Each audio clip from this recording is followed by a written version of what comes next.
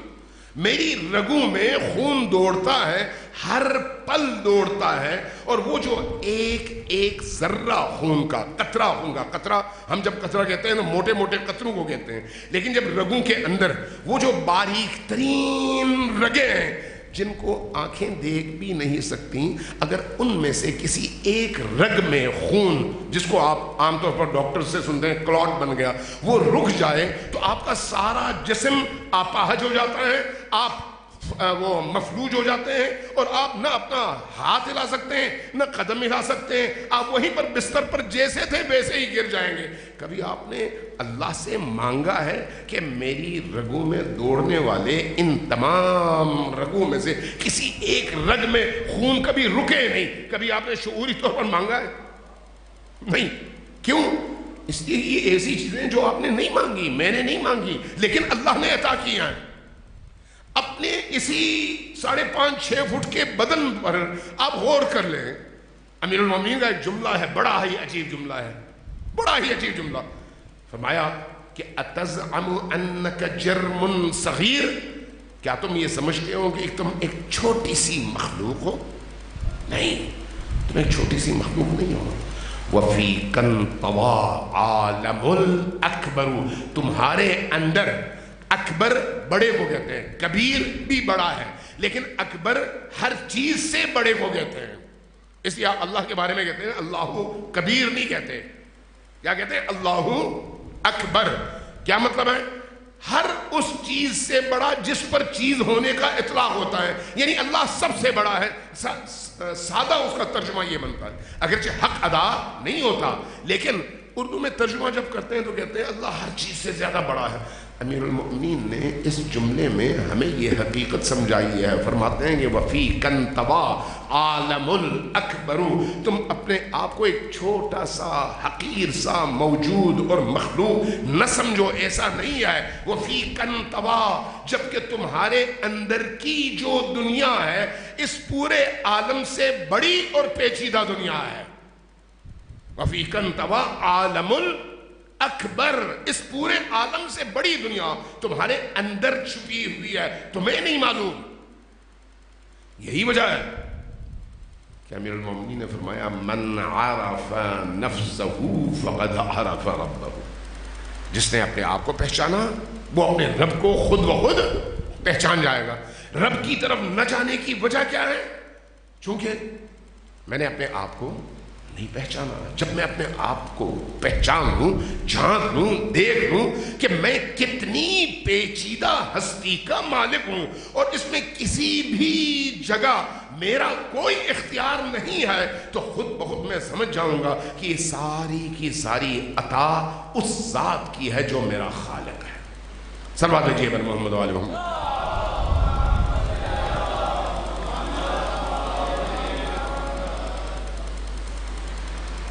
دوبارہ ذرا اونچی آواز سے صلوات بھیجیے بر محمد.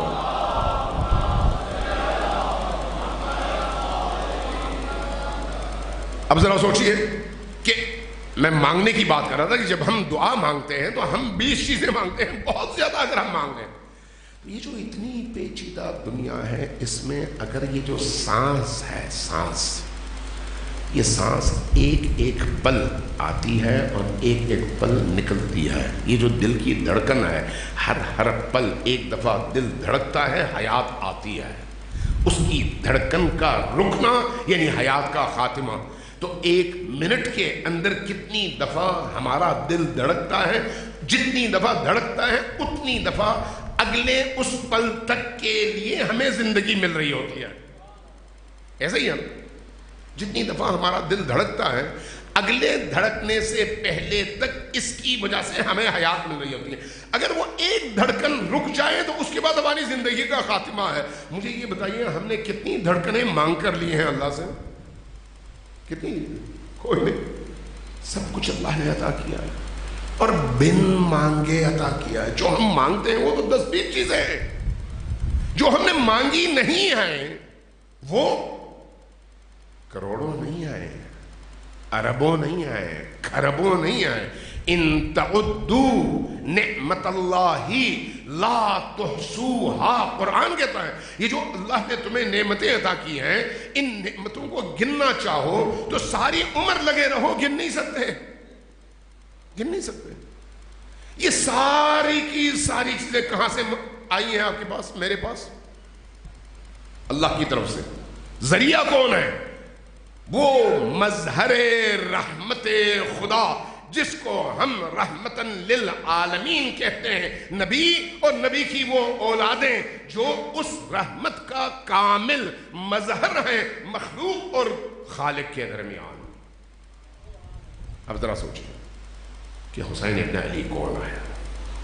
حسین ابن علی اور ہمارے درمیان کس طرح کا رشتہ قائم ہے؟ حسین ابن علی ہماری زندگیوں پر کس کس طرح سے اثر انداز ہوتے ہیں؟ اگر ہم ان چیزوں کو سمجھ لیں تو واقعی ہمارے عقل کی دنیا بدل جائے گی, ہماری روح کی دنیا بدل جائے گی, ہمارے سوچوں کے دھارے بدل جائیں گے, ہم ایک نئی دنیا میں داخل ہوں گے. اس لیے ہم نے خود کو بھی کسی حد تک پہچان لیا اور اسی مناسبت سے حسین ابن علی کو بھی ایک حد تک پہچان لیا. یہ حسین ابن علی کی ذات ہے, یہ حسین ابن علی کی بارگاہ ہے. اب آئیے ذرا کلوز اپ, کیونکہ ٹائم بالکل ختم ہو رہا ہے. آپ لوگ بھی یقیناً تھک چکے ہوں گے. جو لوگ تھکے ہوئے ہیں وہ ذرا صلوات بھیجیں پر محمد و آل محمد.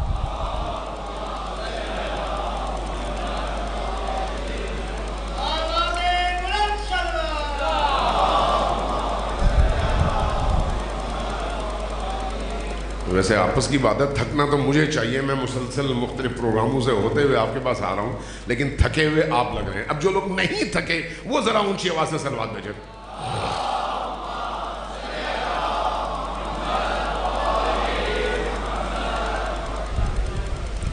صلوات میں ہمیشہ وعجل فرجہم کو یاد رکھیں, اس لیے کہ اس وقت میرے اور آپ کے امام زمان ہیں, اور امام زمان کے ظہور کی دعا میری اور آپ کی سب سے پہلی ذمہ داری ہے. صلوات بھیجیے پر محمد و آل محمد.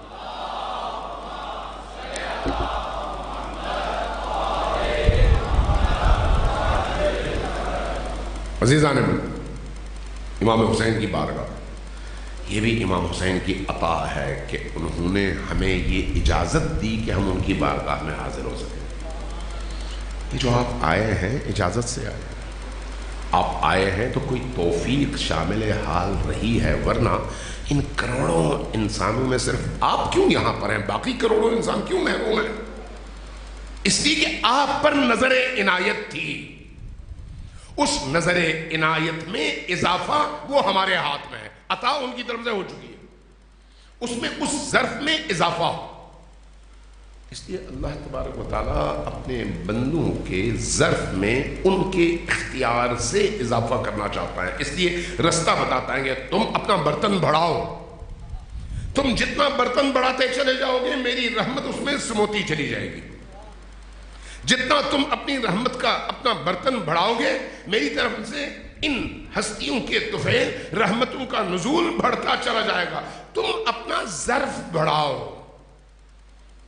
کہیں پر فرض کریں دودھ بٹ رہا ہو اور کہا جائے کہ آپ اپنے برتن لے کر آئیں, آپ جتنا برتن لے کر جائیں گے اتنا دودھ واپس لے کر آئیں گے, اس سے زیادہ تو لے کر نہیں آ سکتے.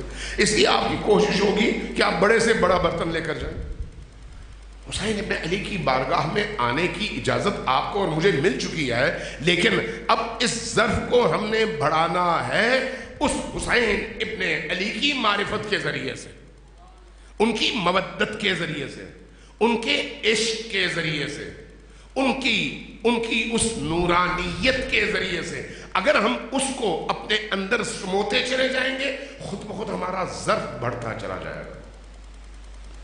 حسین ابن علی سے منسوب ہر چیز میں اثر ہے, ہر چیز میں.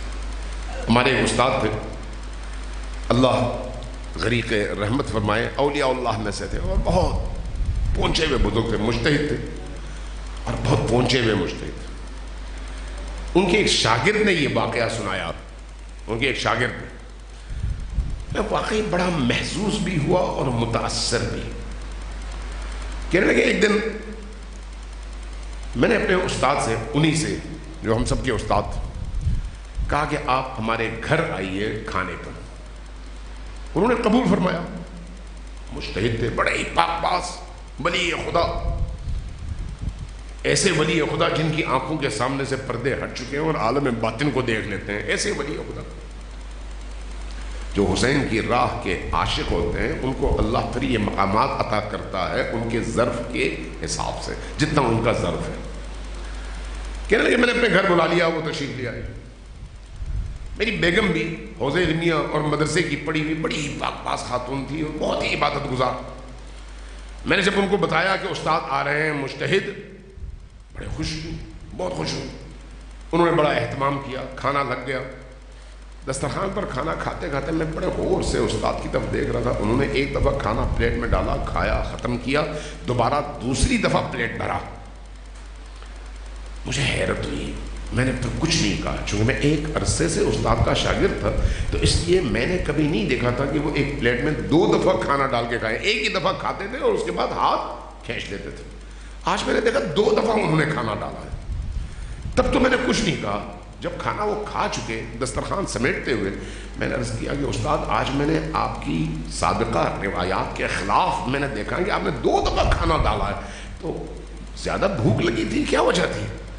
فرمایا کہ نہیں، بھوک نہیں تھی اس کی وجہ۔ میں نے پوچھا وجہ کیا تھی؟ کہا جاؤ اپنی بیگم سے پوچھو، جاؤ اپنی بیگم سے پوچھو۔ میں چلا گیا کچن میں بیگم کے پاس، میں نے عرض کیا کہ میری استاد سے بات ہوئی اور استاد نے یہ کام کیا، میں نے یہ سوال کیا، انہوں نے یہ جواب دیا، اب تم بتاؤ وجہ کیا ہے؟ بیگم نے مجھ سے کہا کہ آج میں نے جب کھانا بنایا تو پہلے میں نے وضو کیا اور اس کے بعد کھانا بنایا تھا۔ چونکہ میں نے وضو کی کیفیت میں کھانا بنایا تھا اس لیے شاید استاد نے یہ کام کیا۔ کہتے ہیں میں لوٹا استاد کے پاس، عرض کیا کہ استاد میری بیگم یہ کہہ رہی ہے۔ وہ مسکرائے، چونکہ اہل باطن تھے، باطن کو دیکھنے والے آدمی۔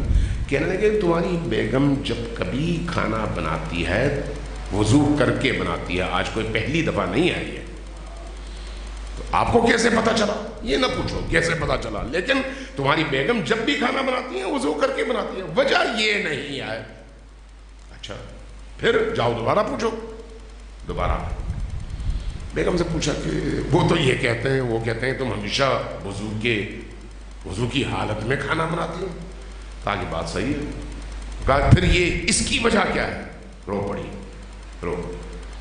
کہا کہ جب آپ نے صبح کہا کہ استاد آ رہے ہیں تو مجھ پر ایک عجیب کیفیت طاری ہوئی۔ اس کیفیت میں نے امام حسین علیہ السلام کا ذکر پڑھنا شروع کیا، اور وہ پڑھتے پڑھتے اشک بہاتے بہاتے میں نے نیت کی کہ آج یہ جو کھانا میں بنا رہی ہوں حسین ابن علی کے نام پر نظر کی نیت سے بناؤں گی۔ میں نے اس نیت سے، وضو بھی ہے، اشک بھی ہے، باطنی پاکیزگی بھی ہے، اور نیت بھی یہ ہے کہ یہ کھانا حسین ابن علی کی نظر آئے، حسین ابن علی کی نیاز آئے، لہٰذا میں نے کھانا اس عنوان سے بنایا۔ واپس آئے، پوچھا، کہا کہ آپ کی زوجہ نے بالکل درست کہا ہے کہ اس لیے کہ اس کھانے کی لذت بھی اور ہے اور نورانیت بھی اور ہے، وہ عام کھانا نہیں ہے، یہ اس کھانے کی نورانیت اور ہے، لذت اور ہے، اس لیے کہ جس نے بنایا ہے وہ پاک تھی، جس نے بنایا ہے اس نے وضو کر کے بنایا تھا، جس نے بنایا ہے اس نے ذکر حسین کو اپنی ورد زبان بنا کر آنسوں کے ساتھ بنایا تھا، اس لیے اس حسین ابن علی کے ذکر اور اس پاکیزہ نیت کی وجہ سے اس کھانے کا رنگ و روپ بدل گیا، اس کی معنویت بدل گئی، اس کا اثر بدل گیا، یہ کھانا نورانی کھانا بنا ہے، اس لیے ایسا کھانا ہر درد کی دوا اور ہر مرض کی شفا ہے۔ آپ ذرا غور کریں، ہر مٹی مٹی ہے، لیکن کربلا کی مٹی کی خصوصیت ہی اور ہے، ہر مٹی مٹی ہے. آپ کو معلوم ہے کربلا اور نجف میں فرق کیا ہے؟ کربلا اور نجف میں، نجف بھی باپ کی ملکیت ہے اور کربلا بیٹے کی، لیکن ساری احادیث آپ کم گال لیں، ساری احادیث نبی کریم سے لے کر امام زمان تک کی جتنی بھی احادیث ہم تک پہنچی ہیں، آپ کو واضح طور پر یہ کلی اصول ملے گا کہ مٹی کھانا حرام ہے. مٹی نجس نہیں ہے لیکن کھانا حرام ہے، چاہے وہ مدینہ کی مٹی ہو، چاہے وہ نجف کی مٹی ہو، چاہے وہ بقی کی مٹی ہو، کھانا حرام ہے. ایک مٹی ایسی ہے جس کو انہی ائمہ نے کہا کہ یہ مٹی نہ صرف کھانا حرام نہیں ہے بلکہ یہ مٹی ہے ہی شفا. وہ کون سی مٹی ہے؟ وہ قبر حسین کی مٹی ہے، کربلا نہیں، قبر حسین کی مٹی. امام علی کی قبر کی مٹی نہیں، حرام ہے، نہیں کھاؤ گے، مقدس ہے اپنی جگہ لیکن کھا نہیں سکتے. لیکن حسین ابن علی کی قبر کی مٹی یہ نہ صرف دوا ہے بلکہ دوا ہونے کے ساتھ ساتھ شفا بھی ہے. آپ ایک بیماری کے لیے 10 قسم کی دوائیں کھاتے ہیں، شفا کسی ایک میں ملتی ہے. دوا آپ ایک 100 قسم کی دوائیں کھا سکتے ہیں، دوائیں بہت ساری ہو سکتی ہیں لیکن شفا جس میں ہے اس کا درجہ باقی دواؤں سے اوپر ہے. یہاں پر فرمایا کہ خاک شفا یعنی قبر حسین کی مٹی شفا ہے اور ہر درد کے لیے شفا ہے. کیوں؟ اس لیے کہ وہ حسین کے قبر کی مٹی ہے، حسین کے قبر کی مٹی، اس لیے کہ حسین کی تاثیر اس مٹی میں منتقل ہوئی ہے، اس لیے یہ مٹی منسوب ہے حسین نے علی سے. اس لیے یہ عرض کروں گا، آپ کو سمپل رستہ بتایا ہے، سمپل رستہ. آپ ابھی یہاں پر یقیناً ہماری مائیں، بہنیں، بیٹیاں، خواتین موجود ہوں گی، سن رہی ہوں گی، مجھے نہیں پتا. آپ جب گھر جاتے ہیں تو ان بچوں کو، خواتین کو یہ سمجھائیں کہ نمبر 1 صبح ناشتے سے لے کر رات تک جب کبھی کھانا بنائیں، ضروری تو نہیں ہے کہ صرف محرم میں ہی نیاز ہو، ضروری تو نہیں ہے کہ آپ صرف جب عزاداری ہو رہی ہو تو تب گھر سے امام حسین کے نام پر پکا کر لا کر یہاں پر کھلائیں تو وہ نیاز ہو، ضروری تو نہیں ہے. جو بھی کھانا آپ کہتے ہیں یہ حسین کے لیے ہے، اس کا اگر کوئی ثواب ہے تو مالک حسین ہے، اس کا کوئی اجر ہے تو مالک حسین ہے. یہ کھانا میں بنا رہی ہوں حسین ابن علی کے لیے. حتیٰ پانی کا ایک گلاس، جب اللہ تبارک و تعالیٰ نے رحمت کا اتنا بڑا دروازہ کھولا ہوا ہے تو محرم کے 10 دن کیوں، سال کے 365 دن کیوں نہیں صبح ناشتہ حسین کے نام پر کریں. آپ خود کھلائیں اپنے بچوں کو لیکن حسین ابن علی کے نام پر. نتیجہ آپ کا وہی کھانا نیاز حسین ہے، نظر حسین ہے، آپ کے بیماروں کی شفا بھی ہے، دل کی نورانیت کا سبب بھی ہے. چائے کا ایک کپ ہی کیوں نہ ہو، پانی کا ایک گلاس ہی کیوں نہ ہو، ایک شربت ہی کیوں نہ ہو، حلوہ ہی کیوں نہ ہو، پراٹھا ہو، انڈا ہو، کوئی بھی چیز حسین ابن علی سے منسوب، حسین ابن علی کے لیے، حسین ابن علی کی نیت سے کہ اس کا اجر کے مالک حسین ہے. اس لیے حسین کے نام پہ میں حسین کے چاہنے والوں کو کھلا رہی ہوں، چاہے وہ شوہر ہے، بیٹا ہے، بھائی ہے، کوئی اور گھر کی فیملی. کیوں اس کھلے ہوئے دروازے سے اور رحمت کے دروازے سے ہم استفادہ نہ کریں؟ حتیٰ روایات میں ہے کہ اگر بیوی اپنے شوہر کو جو تھک ہار کر باہر سے گھر آتا ہے محبت سے ایک گلاس پانی کا پلاتی ہے تو اللہ اس کے 60 سال کے گناہ معاف فرماتا ہے. 60 سال کے گناہ. اب اگر یہی پانی وہ حسین ابن علی کی رضا، خوشی اور ثواب کی خاطر پلائے تو یہ اجر کہاں سے کہاں پہنچتا ہے.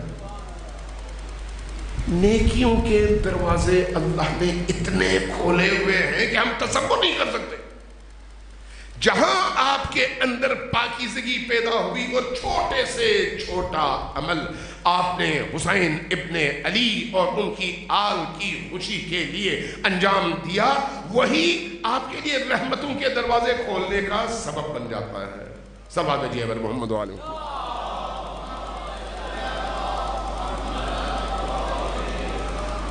عزیزان گرامی، میں اس سے زیادہ ٹائم نہیں لیتا آپ کا، بہت ہو گیا، میں خود بھی تھک گیا ہوں اور آپ کو بھی اس سے زیادہ تھکانا نہیں چاہتا۔ 1 گھنٹے کے اندر اندر میں چاہتا ہوں کہ مجلس ختم ہو جائے۔ اپنی زندگیوں میں ان ایام کی قدر کریں، ان ایام کی۔ یہ ایام جہاں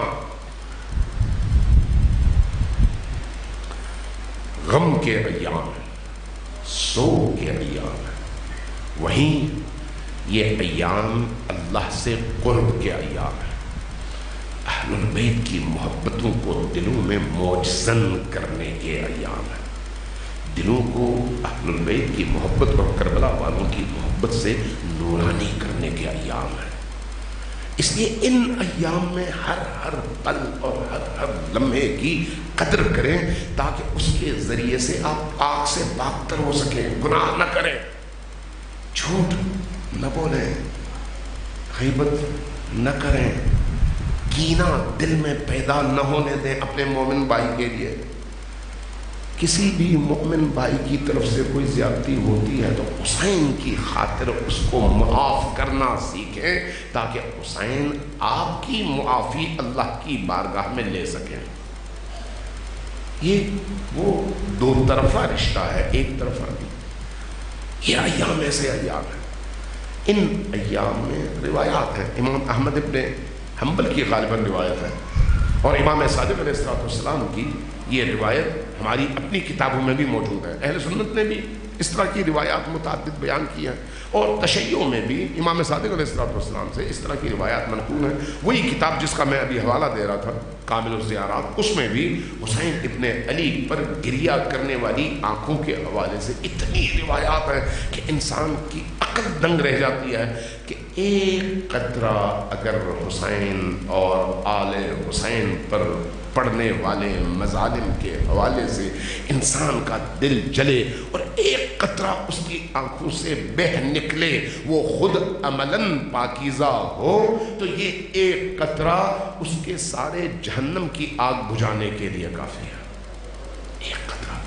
ایک قطرہ صرف ایک۔ یہ ایام وہ ایام، حسین ابن علی زندہ ہے، ہمارے درمیان ہے، میری آواز سن رہے ہیں، آپ کی آواز سن رہے ہیں، آپ اس وقت جو سوچ رہے ہیں حسین ابن علی دیکھ رہے ہیں، جو ہمارے ذہنوں میں چل رہا ہے حسین ابن علی دیکھ رہے ہیں، جو کچھ ہم کرتے ہیں حسین ابن علی دیکھ رہے ہیں، اس لیے کہ وہ عین اللہ ہے، اللہ کی آنکھ، ان کی نگاہوں سے کوئی چیز اللہ نے چھپی ہوئی نہیں رکھی، دیکھ رہے ہیں۔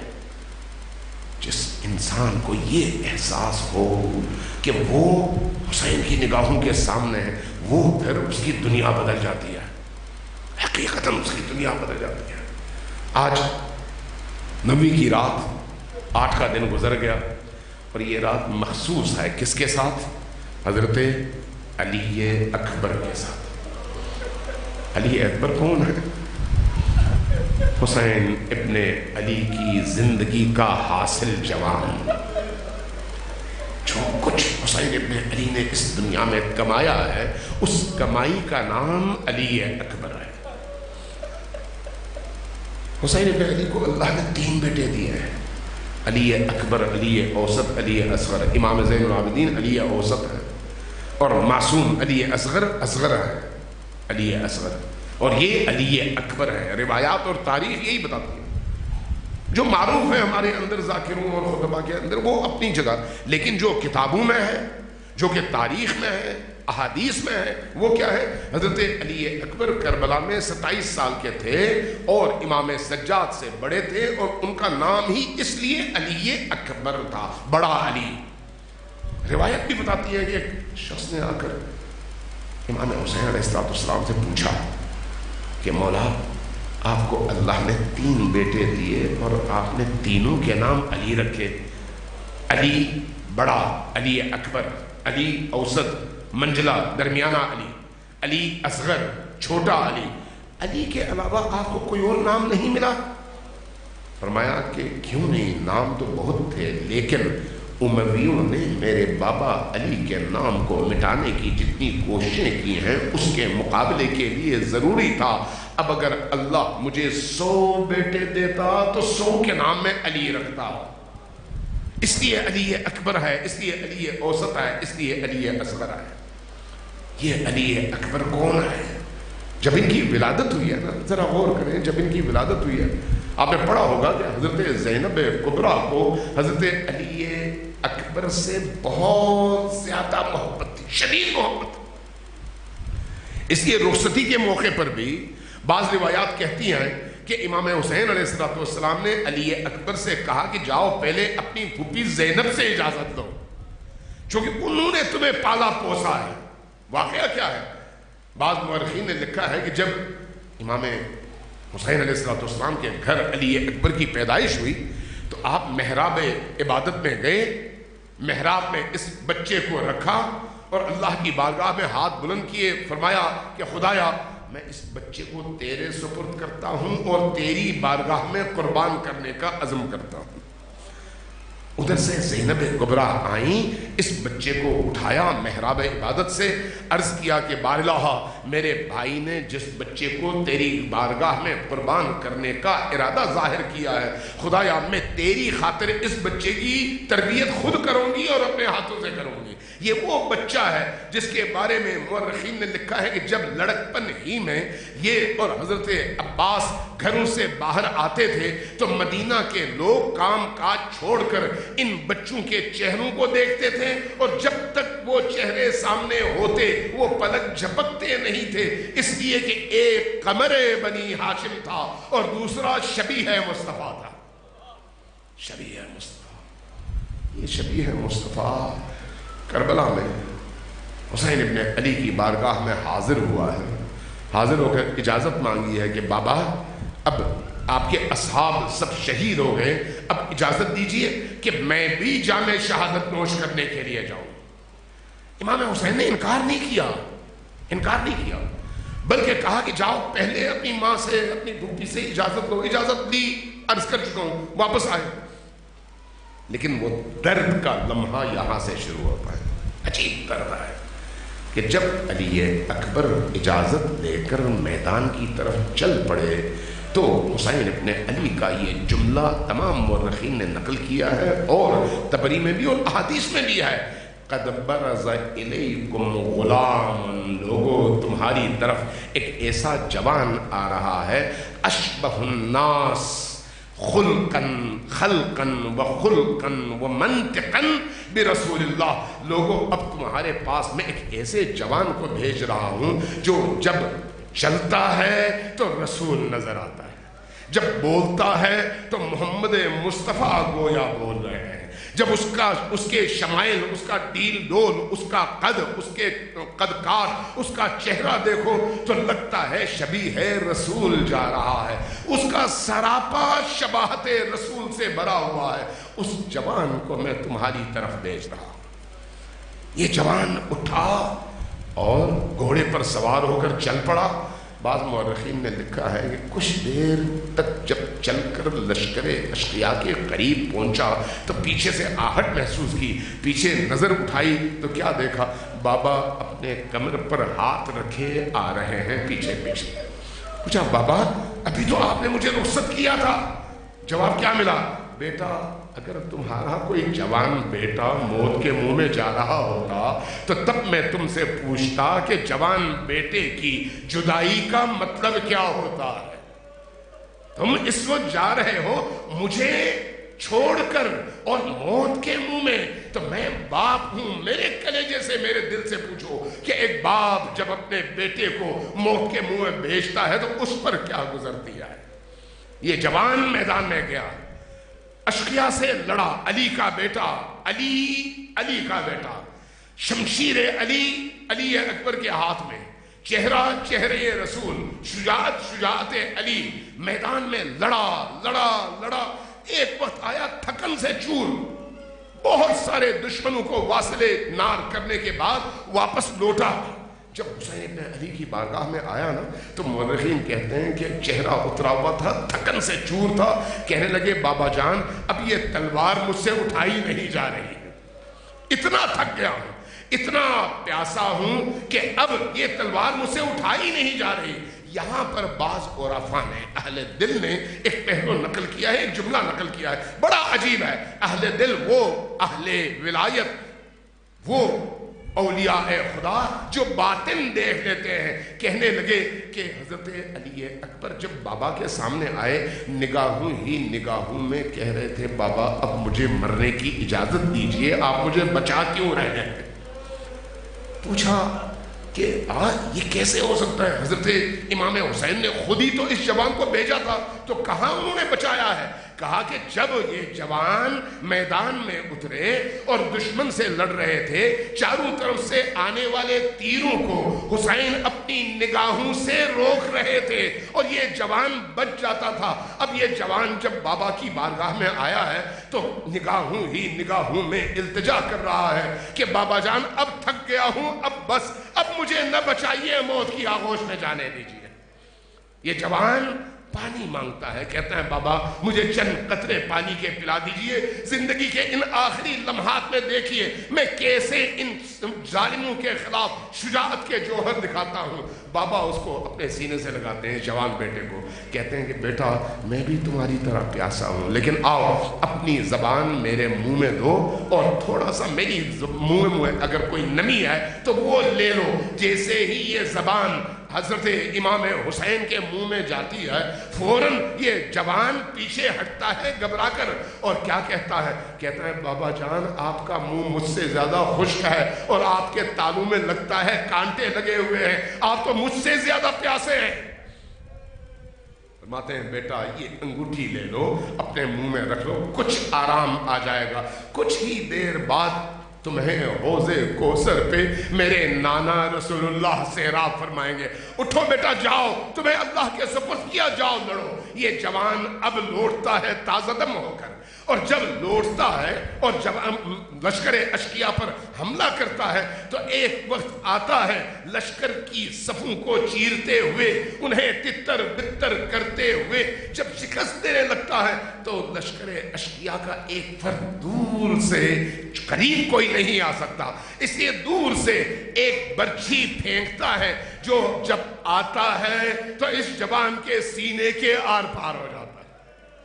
اس جوان کے سینے کے آر پار ہونے کے بعد اب ہمت بڑھتی ہے، چاروں طرف سے لشکر اشقیاء کے وہ سپاہی قریب آتے ہیں، جب قریب آتے ہیں سینے پہ برچھی لگی ہوئی ہے اور علی اکبر کا سر جھک گیا ہے، اب ہاتھ ڈھیلے پڑ گئے ہیں، آگے جا کے گھوڑے کی لگاموں کی جگہ گھوڑے کی گردن کو یوں پکڑ لیتے ہیں تاکہ پشت اسب سے زمین پر نہ گریں۔ گھوڑا سدھایا ہوا ہے، گھوڑا فوراً رخ کرتا ہے خیمے کا، لیکن جب گھوڑے کا رخ خیمے کی طرف ہوتا ہے چاروں طرف سے نرغے اعدا میں یہ گھوڑا بھی اور حضرت علی اکبر بھی نرغے میں آ جاتے ہیں۔ اب کیا کیفیت ہے؟ ادھر سے بھی تلوار کا وار ہو رہا ہے، ادھر سے بھی تلوار کا وار ہو رہا ہے، علی اکبر کی پیٹھ پر جگہ جگہ سے تلوار کے وار ہو رہے ہیں، اور اس کیفیت میں آپ کے سینے پہ برچھی لگی ہوئی ہے اور گھوڑے کا رخ خیمے کی طرف ہے۔ ایک دفعہ وہ وقت آ گیا کہ حضرت علی اکبر کے گلے سے ایک آواز بلند ہوئی، بابا جان اب آپ کا بیٹا جا رہا ہے، آئیے اپنے بیٹے کو سنبھالیے۔ حسین ابن علی تیر کی طرح سے آتے ہیں حضرت علی اکبر کے سرہانے۔ بعض علماء نے ایک جملہ نقل کیا ہے، مجھے نہیں معلوم تاریخ میں اس کا حوالہ کیا ہے، لیکن ان علماء نے یہ نقل کیا ہے کہ اس موقع پر یہ پہلی دفعہ ہے کہ زینب کبریٰ پہلے پہنچی سرہانے پر علی اکبر کے. حسین ابن علی آئے, زینب سلام اللہ علیہا کو واپس بھیجا. وجہ بیان کرتے ہیں کہ زینب کو پریشانی یہ تھی کہ جوان بیٹے کے سینے پر لگی ہوئی برچھی اور جسم کے ٹکڑے دیکھ کر حسین وقت سے پہلے خود شہید نہ ہو جائے. زینب چلی گئی خیمے میں. حسین ابن علی نے اس بیٹے کو سنبھالا, لیکن کس کیفیت میں؟ بیٹا جب حسین کی آغوش میں ہے اور حسین اس برچھی کو نکال رہے ہیں تو برچھی جیسے ہی باہر نکلی اس برچھی کے ساتھ کلیجہ بھی باہر نکل آیا. اب یہ منظر ایسا تھا کہ بیٹے کی زندگی کا آخری رمق اور آخری لمحات ہیں. اب علی اکبر بابا کے چہرے کی طرف خون آلود نگاہوں سے دیکھتے ہیں, خون چہرے پر ہے. دیکھتے ہوئے فرماتے ہیں کہ بابا جان, میرے نانا رسول نے مجھے آب کوثر سے سیراب فرما دیا ہے, میری پیاس بجھ گئی ہے. میرے نانا رسول کے ہاتھ میں کاسا ہے. میری نانی, میری دادی فاطمۃ الزہرا بھی موجود ہے. میرے دادا علی مرتضیٰ بھی موجود ہیں. میرے نانا فرما رہے ہیں کہ بیٹا علی اکبر اپنے بابا سے کہو ہم تمہارے منتظر ہیں, جلدی آ جاؤ. اپنے کاسے کا یہ مشروب اور حوض کوثر کا یہ مشروب تم بھی پی لو, تمہاری بھی پیاس بجھ.